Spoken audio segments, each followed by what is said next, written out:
Here's a little nightcap and another story time. In my previous video, I mentioned that I signed up for a police academy in a town that I lived in when I was going to college. It's in Portsmouth, Virginia, or Portsmouth. And let's get this started, huh?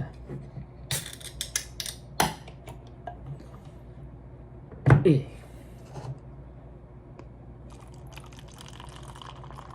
very light colored beer. Cheers.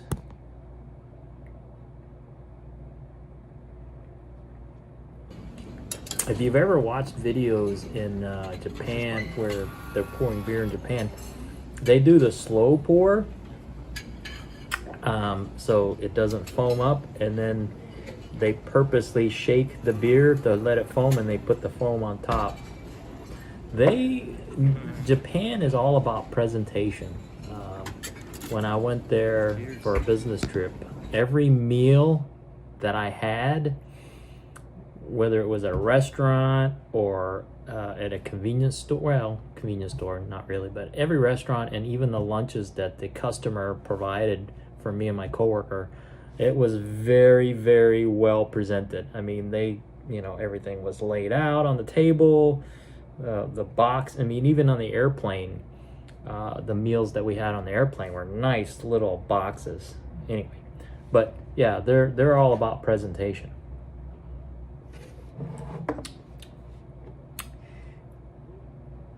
Tastes like a light beer. Discover the perfectly balanced taste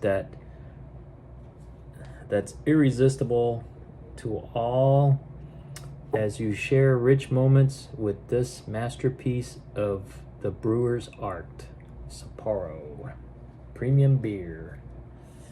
Let's see here. It says imported by Sapporo Brewing Company, New York, brewed and canned by Sapporo Vietnam Limited.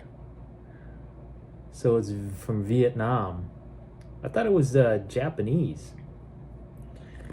So apparently this is from my home country. So probably a cousin made it. Oh well.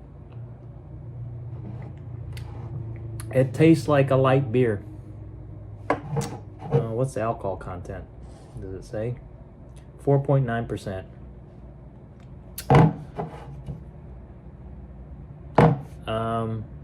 Yeah, if you like, spending more money for Coors Light, buy some of this. On to the story. So, back in '96, when I got out of the Navy, somewhere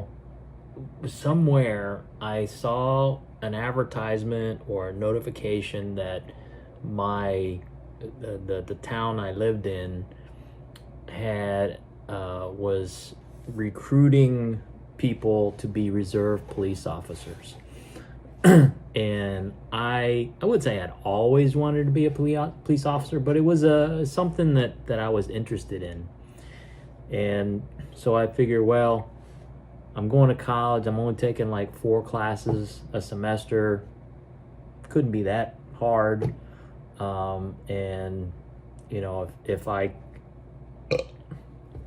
can get my police officer certification, I might be able to like moonlight or something like that while I'm going to college. So I signed up, put my or was it? I don't know. I don't remember how I got how I applied or where the notification was. But before I started college, I really didn't know what I wanted to do, what my major was. So I just kind of, because I had already gone to college in San Diego, I took 4 or 5 classes, so maybe like a year's worth of or 8 classes. I don't remember, but it was something like a year's worth of college over a 2-year period, right? So anyway, so I put my application in, heard nothing, and then I think I still was in the Navy, like 6 months before I got out.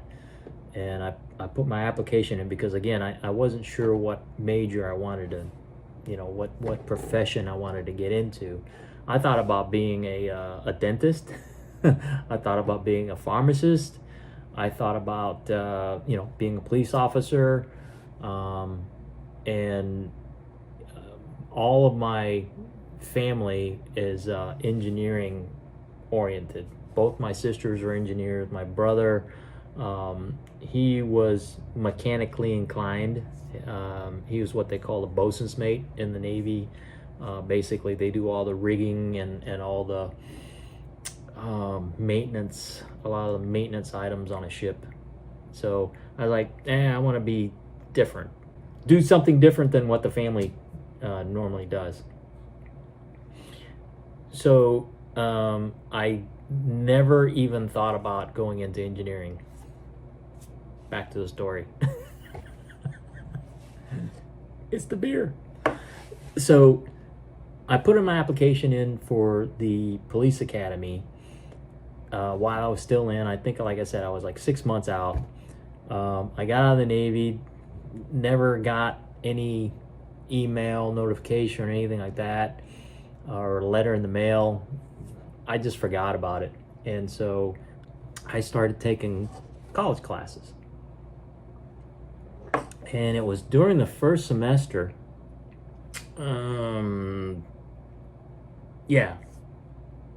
It was towards the end of the first semester, because I got out in July. I got out in July. School started in August, and it was like in the wintertime, December or January. I get a notification. Again, I don't remember if it was email or a letter or what. Those were the days where computers were, home computers were just starting to proliferate. and internet and all that. So I get a notification, hey, we're doing tryouts for the police academy. And it was on a Saturday. So, of course, just getting out of the military, I was mostly fit. And so we had to run this obstacle course. And I think there were like 10 or 12 of us at the academy site. And from what I remember, the obstacle course was you had to run, I don't know, like 50 yards or something like that. And part of it had a little 4x4 post that was like maybe 6 inches off the ground, so you had to kind of balance yourself on this 4x4, run across it, turn around, jump over this wall that was about 4 feet high, this cinder block wall, and then go up this ramp or these set of stairs that was probably about, I don't know, 6 feet high, and run across it, and then run down the stairs on the other side, and then run back around, and there was this 150-pound dummy, sandbag dummy, and you had to pick it up and drag it like 20-30 feet, and then you had to run like a quarter mile around the edge of this field, and then there was a cop at the end of the run that gave you an unloaded pistol, and you had to pull the trigger 5 times in each hand. So click, click, click, click, click, and click, click, click, click, click, and that was your time. And you had to do it in less than 5 minutes or something like that. It was pretty quick, maybe 3 minutes, less than 3 minutes. And I think I did it in like 2 minutes and 49 seconds. And what made it hard was that it was about 40 degrees, so breathing was hard. I mean, my lungs were burning, or felt like freezer burn. It was really cold, but I made it, and I think I was only I think only about 6 or 7 of us made it. So half of the people who showed up made the time, right, or made it within the allotted time. But I don't know if they gave if they allowed other people who didn't make the time do it again or whatever. But so I passed the initial initiation test, the screening test. I passed the screening test. And so I asked one of the officers, so what happens now? When does class start? And he's like, well, we're still working on recruiting more people, and we need to get a certain amount of people. I don't know if he told me the number or not, but it's like, yeah, we have to get so many people before we can start the class. I'm like, okay. So finally, like 6 months later, like after the end of the next semester of college, I get notification. I can't remember, it was a phone call again, email, or a letter in the mail, and said that they're convening the class now. They've got enough people, and they've got enough officers to teach the academy class, to convene the class. And they said the class was going to be, I think, from like 6 to 9, Monday, Wednesday, Friday, something like that, or maybe a couple of days, Tuesday, Thursday. It was not all week. It was 3 hours for a couple or 3 days. And I was like, I don't think I can do that, because my classes were every day of the week. You know, I had a class Monday, Wednesday, Friday, and then a Tuesday, Thursday class. There were different hours. And so I was like, I can't do it. So I think when they first started, it was something I could do, because it was like right before one of my classes started or something like that. But they said the class was going to take like 6 months. And I was like, man, I'm gonna be great. I would be, I think I was in the 3rd semester. So yeah, for 6 months I would have graduated college already. Anyway, but so I was like, well, I'm gonna try. I mean, I'm gonna go to the first class and see what it's about, right? So they gave us the information for the location of the meeting. So I show up. I think it was at the police station. It was at the local police station, and there was a detective. He was in a suit. He wasn't in a police uniform. And so we're meeting in the parking lot, and he's like, all right, everybody follow me. And he gets in a car. And we're like, what? So we get in our cars, and we follow him to like a ranch, like a horse stable. Apparently the town had mounted police. Didn't even know that. I've never seen a mounted police officer in the town, but apparently there was like a stable with horses. And I remember one of the horses, you know, of course he had the wood fence that was about, you know, shoulder height. And so the detective was talking, yeah, this is the stable where, you know, so this is where officers who check the trails and stuff like that. And I don't remember. But I just remember there was a white horse that walked up to the fence and kind of stuck his head over the fence, and the detective goes to pet the horse, but he like smacks the horse's nose, and the horse just like freaks out and runs off. And the detective's like, I was like, yeah, I don't think you're supposed to be doing that. So he goes on, you know, talks about stuff.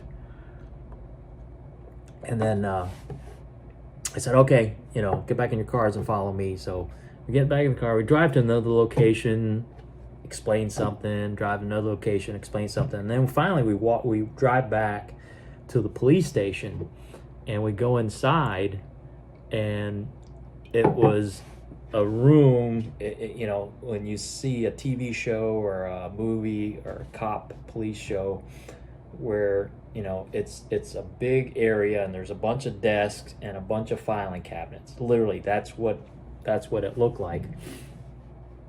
And there was like 3 or 4 computer terminals, in the corners of the office and on the sides against the walls. And he says, when you issue a ticket, here's where you have to go to file the ticket. And that was like the longest part of the meeting, of that first night of instruction. And so he says, so you take the ticket and you go to the computer and you enter the person's name and registration and license plate and all that, right? And then it pulls up probably just a local database. It's one of those green screen computers that the screen was like this big, and the clickety-clackety keyboards. And so you have to check to see if there's any active warrants out for this person. Okay, seems pretty quick, and then if nothing comes up, or if something comes up, then you go to the filing cabinets and you look for their names in these filing cabinets. And then but if there's nothing that came up, then you have to go to another filing cabinet and look up other things. And essentially, the way he explained it, it would take, for every ticket, it would take like an hour or 2 hours to look up, to verify that this person doesn't have any active warrants or any other any outstanding tickets that they didn't address or pay or go to court for.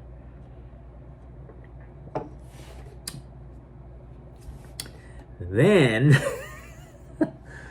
if the person you gave the ticket to fights the ticket, you have to go to court. You have to attend to court, or else you'll get reprimanded. And you don't get paid for going to court. I mean, being a reserve officer, I think you might get paid very little. Maybe a little bit above minimum wage. But going to court, you don't get paid for going to court. And I'm like, so you don't get paid for doing work? Why would anybody want this? I had no clue. I thought, you got paid like less than full-time cops, right? Or you get paid like a part-time, you only get paid for the hours you worked. Nope. So that sealed the deal on me not continuing on with the police academy. And you've probably heard stories like some in the movies, like, well, I don't want to give you a ticket because I don't want to spend all the hours doing the paperwork, and this is a minor offense, so just slow it down, or be good, or whatever. That's true. If you're going to give somebody a ticket for going 5 over, and it's going to take you 2 hours to figure out if they're if they have outstanding warrants or not, and then on top of that, if they fight the ticket and you got to go to court and don't get paid for it, not. So yeah, that is my one day at the police academy when I was trying out to be a police officer. I mean, my hat's off to those who completed all their training and and are tasked with giving out tickets and going to court to to represent the city if somebody fights the ticket. But yeah, it's definitely not something you want to do as a hobby. But that's my story. Thanks for watching. Have a good night.